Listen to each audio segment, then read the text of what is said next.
PCC chief కాదు cheap. వానికి ఈ చిల్లరగాడు 50 కోట్లు ఇచ్చి ఆ పదవి తెచ్చుకున్నాడా?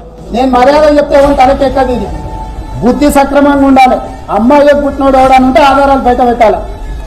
లపుట్ నా కొడుకు నా మీద బుద్ధ కలిస్తే నా ఎంటుకో కూడా వీకలేరు.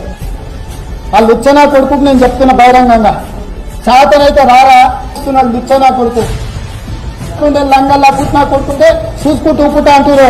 దండబెట్టి తొక్కి పేగులు తీస్తే బాగా కొడుతున్నాడు. హాయ్ ఫ్రెండ్స్, మా టుడే టుమారో యూట్యూబ్ ఛానల్ చూస్తున్నందుకు చాలా థ్యాంక్స్. మరిన్ని లేటెస్ట్ వీడియోస్ కోసం వెంటనే సబ్స్క్రైబ్ చేయండి. అలాగే ఈ బెల్ ని కూడా రింగ్ చేసేయండి. మా నోటిఫికేషన్స్ అన్ని మీ మొబైల్లో వస్తాయి. అలాగే మా వీడియోస్ మీకు నచ్చితే లైక్ చేయండి, షేర్ చేయండి, నచ్చకపోతే కామెంట్ చేయండి.